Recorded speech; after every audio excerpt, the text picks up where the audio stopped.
So let's start with the Biden administration, which did not enforce immigration law at all.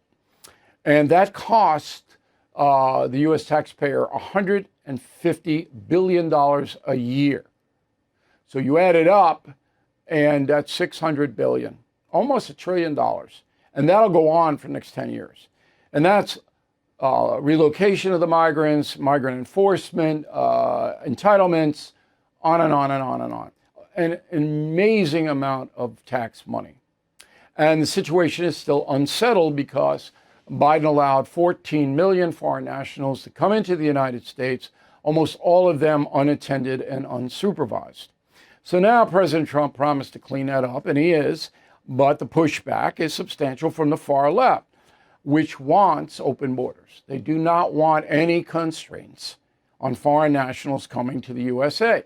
The reason is they believe that this minority community is better than the white patriarchy, and they'll vote Democrat. And that's the reason. So it doesn't matter that fentanyl deaths, killing hundreds of thousands, it doesn't matter because the narcotics came across in the open border in record numbers. None of that matters to them, all right? And then when Trump tries to crack down on this, and deport people, some of whom should be given a fair hearing, I believe. I think that Homeland Security, yes, you should deport every bad guy and gal, everyone, out of here. But if it's a question about the undocumented person in extenuating circumstances, the person deserves a look. Not a full-fledged hearing, but someone in authority should be looking at their file. I think that'd be fair. It's not happening now. I hope it does. So, of course, in Los Angeles, the epicenter of far-left craziness, San Francisco's worse, but LA is a much bigger place. The ICE actions, the deportations, have got the hardcore left in a violent mood. And I'm going to play you two reactions. The first one is Sunny Hostin of The View, and then right up after her comes the Los Angeles police chief, Jim McDonnell. Roll that. I spoke to about 5 people that live in LA, that work in LA, and they said that these protests were very, very orderly. They weren't violent, and they occurred in about a 4-block radius. Mm-hmm. And we all know how large LA is. And so, in my view, there is no crisis in Los Angeles that ICE did not cause. Tonight we had individuals out there shooting commercial-grade fireworks at our officers. That can kill you. And we have adapted our tactics to be able to have a chance to be able to take these people into custody and to be able to hold them accountable. We are overwhelmed as far as the number of people out there engaged in this type of activity and the type of things that they're doing. They'll take backpacks, and the backpack will have a cinder block in it. They have a hammer, and they'll break up the cinder block and use that, pass it around to throw at officers, to throw at cars, and throw at other people. So Sunny Hostin of The View says it's not violent, and she, of course, doesn't know anything. And I mean that literally.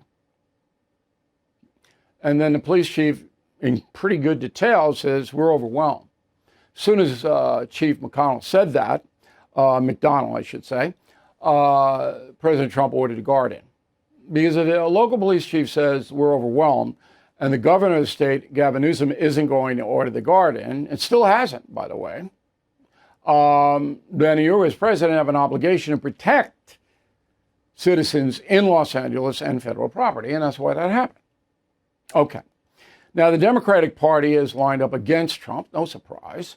Senator Cory Booker of New Jersey wants to run for president. Here's what he said. Go.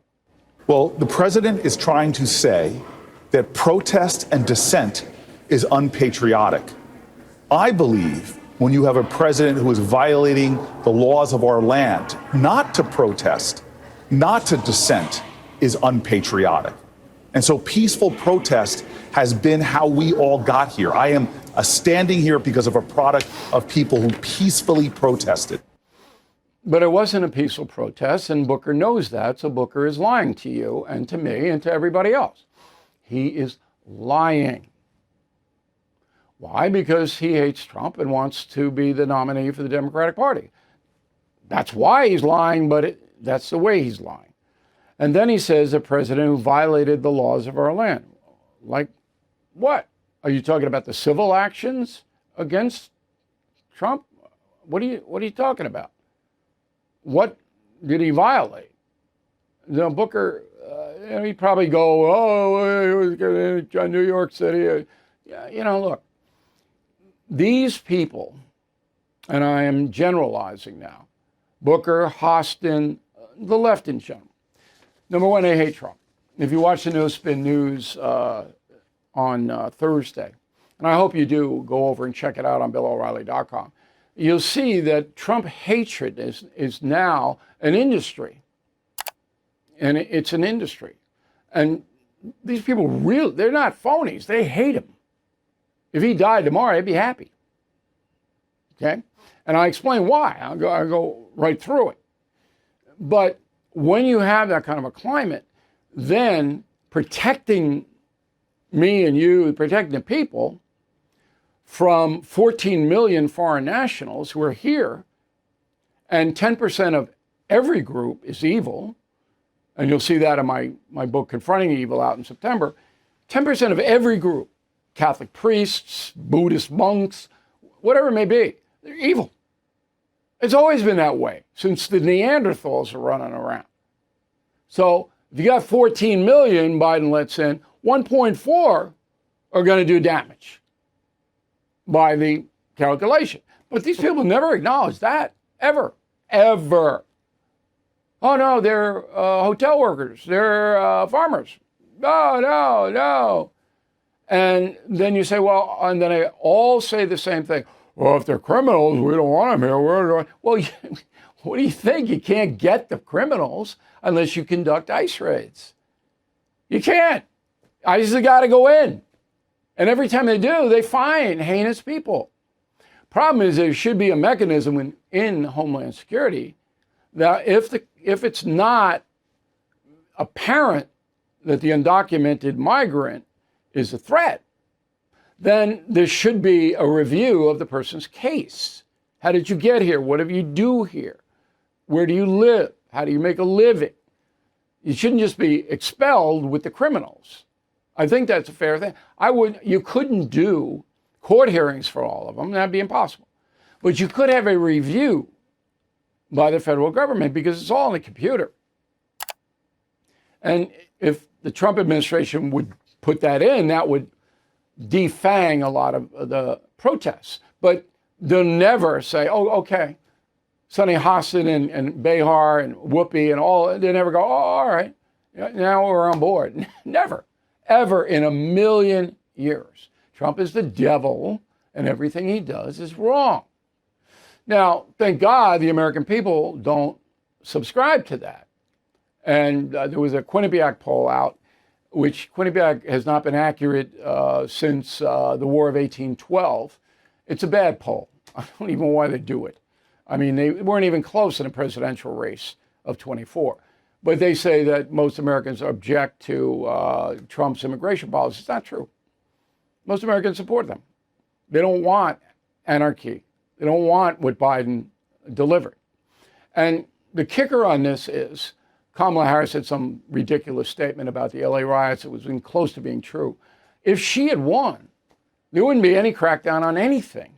There'd be another 14, 20 million foreign nationals joining the ones that are already here, overwhelming the entire system, educational system, medical system, overwhelmed.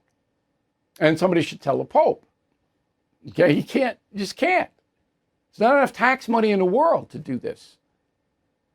So I like to think of myself as a compassionate guy. I mean, some of you are giggling and laughing. Okay, fine. But I give a lot of money to back up what my statement just was.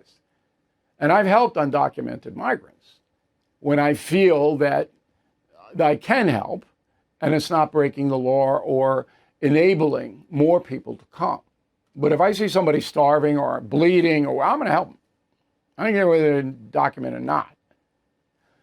But I am very distressed that because of the corrupt media, which is overwhelmingly left-wing, most of them far left, okay, America, people really don't get the real story. And that's why I'm happy to be here on YouTube. Not only do you guys hear it, but it goes around the world. It was no accident that the Chinese Politburo, the toughest guys in Beijing, invited me over there. That came from YouTube. And here's the kicker on that. Chinese folks can't see YouTube. Only the government sees it. Thank you for watching. Please check out BillO'Reilly.com. Happy Father's Day. And we'll see you again soon. Thank you for watching. To view full episodes of the No Spin News anytime, sign up to become a BillO'Reilly.com premium or concierge member today.